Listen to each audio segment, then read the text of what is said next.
স্বাগতম। আজকের ভিডিওতে আমরা আলোচনা করব কিভাবে অনলাইন জুয়া আমাদের দেশের মানুষের জীবনকে বিপর্যস্ত করছে এবং তাদের আর্থিক ক্ষতির কারণ হয়ে দাঁড়াচ্ছে।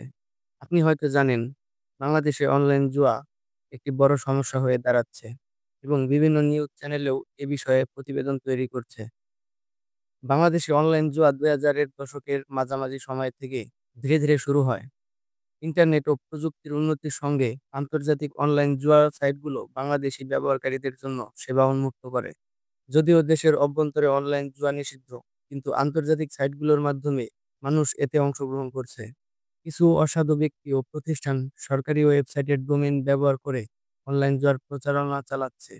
এটা নিরাপত্তা সমস্যার সৃষ্টি করছে এবং দেশের সাইবার নিরাপত্তার জন্য এক বড় হুমকি। আজকাল বাংলাদেশের প্রত্যন্ত এলাকাতেও অনলাইন জুয়ার প্রবণতা বাড়ছে। স্মার্টফোনের সহজলভ্যতা এবং ইন্টারনেটের বিস্তার গ্রামের মানুষদের মধ্যে এই ক্ষতির অভ্যাস ছড়িয়ে পড়ছে, যা তাদের সামাজিক ও অর্থনৈতিক জীবন ধ্বংস করছে। এছাড়া মোবাইল ব্যাংকিং এর মাধ্যমে লেনদেন করা হচ্ছে এবং বিদেশে অর্থ পাচারের ঘটনা ঘটছে।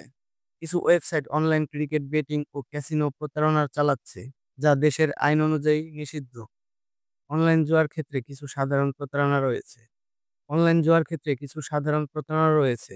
আকর্ষণীয় বোনাসের প্রলোভন দিয়ে প্রতারণা ভুয়া সাইট তৈরি করে। ব্যবহারকারীরা টাকা জমা দিলে তারা তা নিয়ে উধাও হয়ে যায়।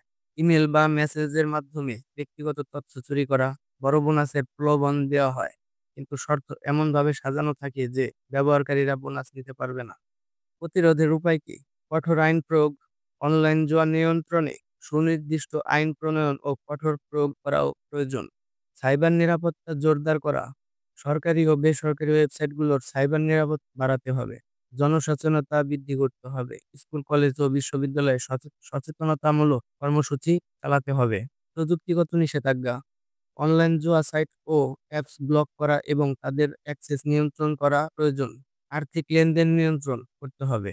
মোবাইল ব্যাংকিং ও অন্যান্য আর্থিক প্ল্যাটফর্মের উপর নজরদারি বাড়াতে হবে। অনলাইন জুয়া একটি বিপজ্জনক ফাঁদ। অনলাইন জুয়া কখনোই লাভজনক নয়। এটি ডিজিটাল মাধ্যমে ডাকাতির মতো। আপনি যদি এই ধরনের জুয়া জড়ান, আপনার আর্থিক ও সামাজিক জীবন বিপর্যস্ত হতে পারে। তাই এই জুয়া থেকে দূরে থাকুন এবং অন্যদেরও সতর্ক করুন। আমি আশা করি আপনি এই ভিডিওটি দেখার পর অনলাইন জুয়া সম্পর্কে আরো সচেতন হবেন এবং নিজেকে এবং অন্যদের রক্ষা করতে সক্ষম হবেন। ধন্যবাদ।